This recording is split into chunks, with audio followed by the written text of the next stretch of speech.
The amount of money that's out there in the world is astronomically large. It's a countable infinity. And there's no ends.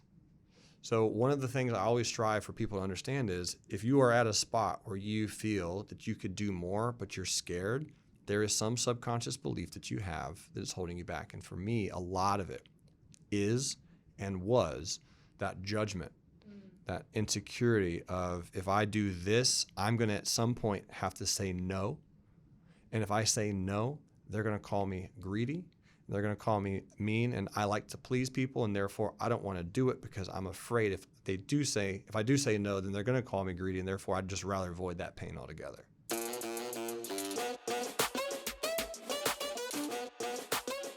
Friends, family, team, loved ones from all around the world, this is the Broke to Woke podcast. My name is Jerremy Alexander Newsom. Britnie Faith Turner. And what we're doing today in this particular episode is we're talking about some of the beliefs, some of the phrases, some of the thoughts that we've heard when we were younger and how they shaped our lives, and then the things that we can take from those beliefs and how we can compound them into today's thoughts and actions. Let's get into it. Let's do it. Let's go. All right. You blew my mind in the last episode, and a lot of people will probably still have goosebumps. But what I want to do is what we were talking about last time is we're talking about winning and losing. And what I've studied a lot in my career is people's subconscious beliefs and how it can hold you back in the smallest of ways. Mm-hmm. Here's a phenomenal example. I had one lady that I was coaching with. Her name was Angie, and she lived in California. And she was working with me as a coaching student and was talking about making money. And I was like, all right, cool. Well, how much money do you want to make? Pretty simple question. She was like, oh, I want to make $100,000. I'm like, oh, cool, awesome. Why not $1 million though? I'm just curious. She's like, oh, $1 million's too much. I don't want to be greedy. I was like, okay. Second question.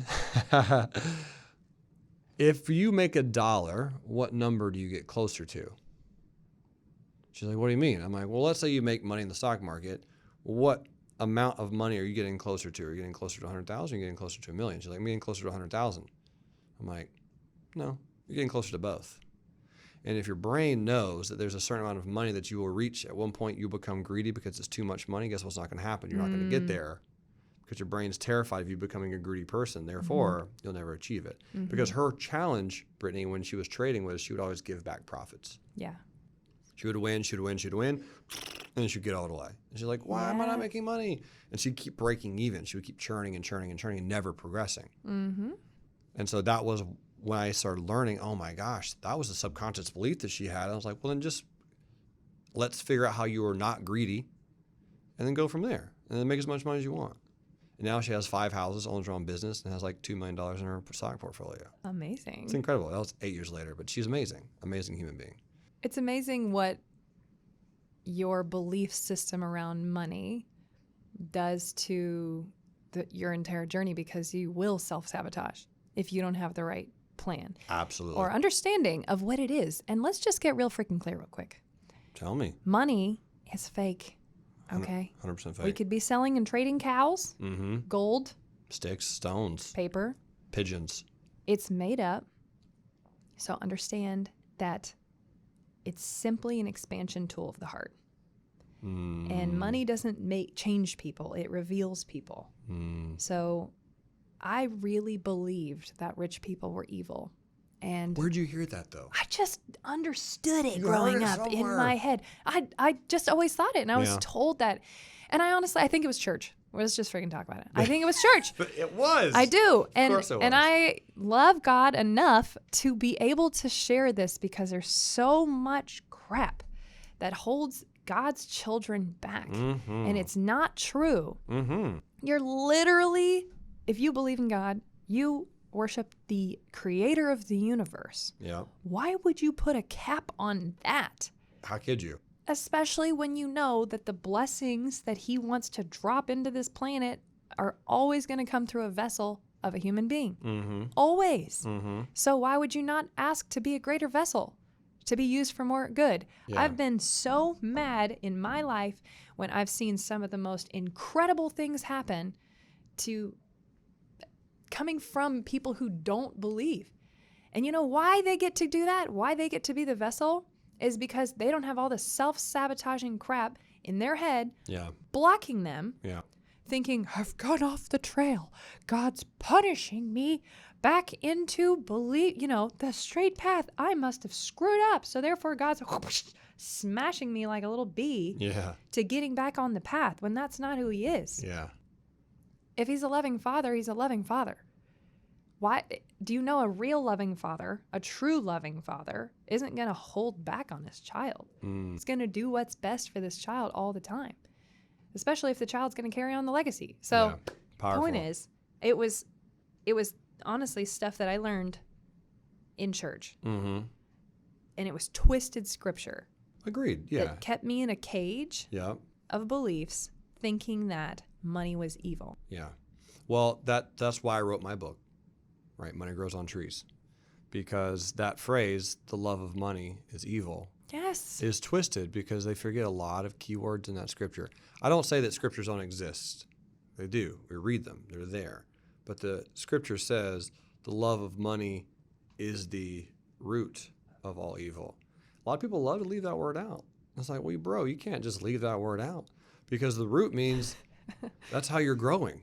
Yeah. Okay? When you're growing your tree, when you're growing a root system, you get to decide what kind of tree it is, how big it's going to be, and what kind of fruit it's going to produce, right? So the love of money, if you want to be evil, if you want to be an evil person that's horrible, you've got to love money. I don't know a lot of people who don't love money who are evil. Okay, you have to love money to some extent. Like if you're going to murder someone and take their money, okay, you love money and you're evil. You're going to try to hurt someone. Right. Okay, you have to love money in order to be evil. If you're going to feed an entire nation after it gets destroyed by a hurricane or an earthquake or a plague or whatever, you need money. You need money. You need resources. Yep. That's all it is. It's just currency. It's just resources. And so I think that's a phenomenal approach because a lot for me growing up was so much of that, that belief system. There's two scriptures in the Bible that led me to a lot of my understandings that I have now. One of them, when it talks about the road, there's two roads, is Matthew parable. The road to the easy, like, is broad and big, and everyone's going down it. And then there's this small, narrow road that leads into trueness or something, and not that many people are going down that road. It's like, okay, cool, that's interesting. I automatically knew, I was like, well, if I want to go down the smaller road, the thinner road that not that many people are on, that leads into true happiness and perfection and paradise and heaven and all greatness, okay, then I have to be different than the majority. I have to be a little weird. What an astute child. I have to be a little strange. But not only that, this is a hard path, right? Yeah. It's not an easy path. It's not simple. It's so challenging, and there's rocks, and it's a trail pretty much. Yeah. So then there's that scripture like that you mentioned earlier. It's harder for a camel to fit through the eye of a needle than for a rich man to enter God's kingdom. Easier. It's easier for a camel. Yeah, easier for a camel. It's not practical. Not practical, and it's a hyperbole, obviously. But the interesting thing for me is I took it to say, well, if I'm going down this small road that's hard, sounds good. I'm gonna go for the hard thing, right? Like if it's easier for a camel to do that, it's like, okay, cool. That doesn't mean it's not the right thing to do. I'm still gonna try it because it sounds really hard, and I like challenges. So let me get really rich. See, I'm not naturally like, I love challenges at all. I'm not. Most people would think like, oh, I bet you're really competitive. I'm like, I don't know if I care. Yeah. I just want to do my thing. What's my thing? But some of the toughest things for me to overcome in my career were people in the church. And all I was doing was trying to get a financial education and learn how to put the pieces together for money. It's super easy in America. Just going to say it. Yes, I had a hard journey. Why? Because I didn't know, and I had all these self-sabotaging beliefs. Yeah. But if you learn the pieces, it's easier than learning another language, and it's Yeah. easier than learning guitar. If you know how to play guitar, you will crush it with money because it's way easier. All I was doing was studying these books, finding people to learn from, and putting those pieces of education together. And people like, don't forget your calling. Yeah. Don't forget. I don't want you to forget who you are. And you're going to just let pride and greed and all these fancy words that made me super insecure. And I was like, wait a minute. Aren't you working for $10 an hour, which was a lot back then? Aren't you working for $10 an hour? I remember the first time I made $60,000 on a deal that ended up taking me like 3 hours because I had created systems. And I was like, it takes you a whole year or or more to make the same amount I did in 3 hours. So mind-boggling. it's insane. It's insane. So understanding that, how can we build wealth for good? It took my mentor, I had 4 years I really had 5 years with this person, and all of my coaching was literally around my mindset around building wealth as a Christian. Yeah. That was my problem. I had such an issue with it. I felt so guilty. Yep. I really started this because I was 17 and I wanted to be a missionary in Africa since I was 12.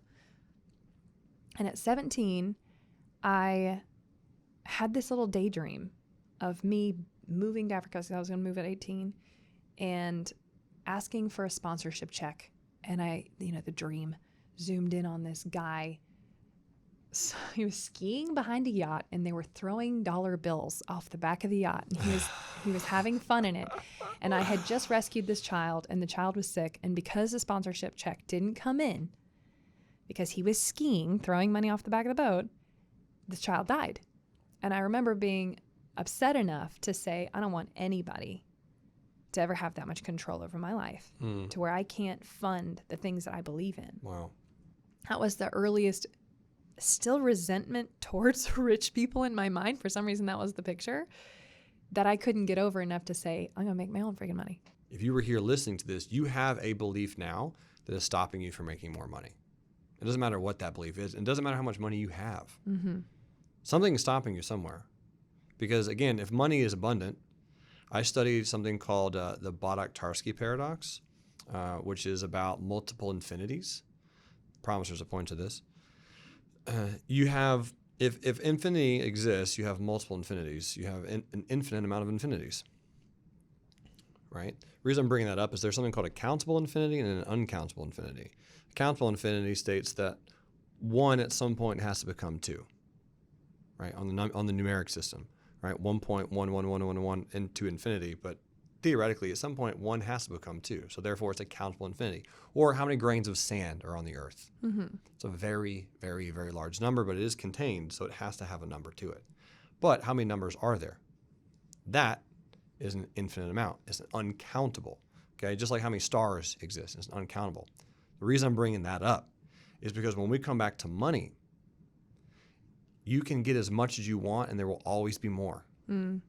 There is no limit. Mm-hmm. It can always be created. You are not taking away from someone else. Mm-hmm. It will simply be magnified. Because what if it's not money they want? What if it's your time or your value?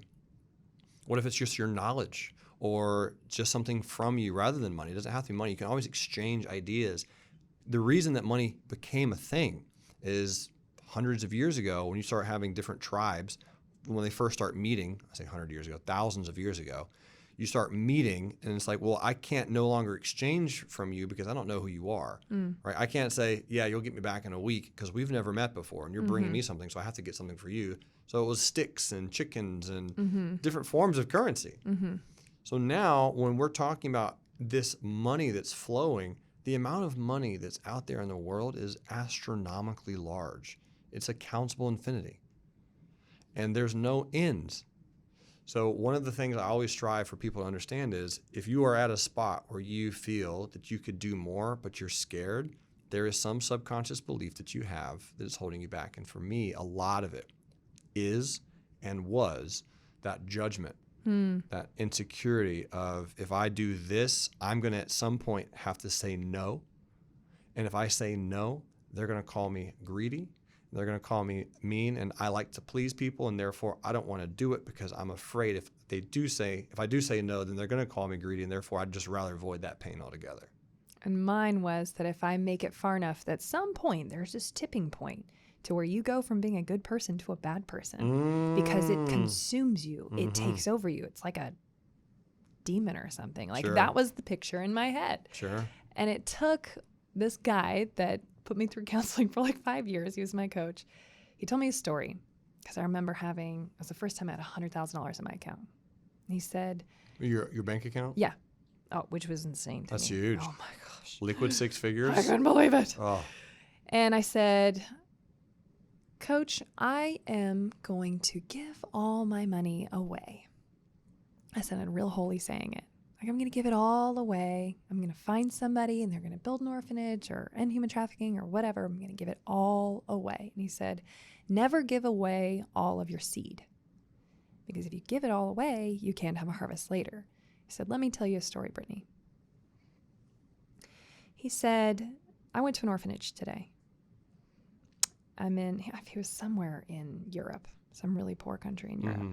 He said, I met a little boy and a little girl, and they had these deep cuts in their shoulders. And I asked the nurse, what happened? And in this country, domestic violence is legal. To the point where you can even kill somebody in your family. And the police, they just have a lot of problems. So the police are like, it's a family issue. So the mom had barbed wired these two twins back to back in a chair and made them watch as she stabbed their father to death as he came home. She then shot herself, and the kids had to be in a room with their dead parents for almost 3 days. He said, if there wasn't a place to bring these kids, the kids would have been left for dead when somebody finally found them, because people don't want orphans. They just don't take them in this nation. He said, Britnie, I single-handedly fund this orphanage. It is your responsibility to be able to provide for more than just yourself and your family. Because that was my excuse. That was my holy-sounding excuse. I don't need any more money than enough for me and my family. And I've heard so many incredible, able-bodied, smart human beings use that same excuse. What happens when a tornado hits your street and you can't afford to take care of any more than yourself and your family? Are you going to hurt yourself and your family to be able to take care of other people? Or are you going to walk in an abundance that allows you to help more than just yourself? That changed my whole perspective. That was the tipping point for me to be able to start to walk in the abundance that I've been called to walk in. But I'm not going to lie, it's still a thing. Right. I still have to deal. You don't just automatically change everything forever. Yeah. If it's that deep rooted, it's a daily walk of finding ways to stay on track. I don't even know. No, you're right. And you're 100% correct. And the staying on track, that's the part that takes work, right? Success breeds contempt. So when you become successful at some point, you want to stop and go, all right, that's it. That's enough. It's called retirement. Right? A lot of people go, oh, cool. I made it. Hooray. I don't have to do anything anymore. That doesn't exist if you're really, really passionate, really, really successful. For those who are listening, if you want to continue, right? If you were talking, me and Britnie are talking about staying on track. If you want to continue staying on track, this is just getting started. Right? This is just the beginning. This is the precipice. Oh, we're about to go into it. Of sheer greatness. So keep watching, keep listening. Thank you so much for being here, and we will see you in the next episode.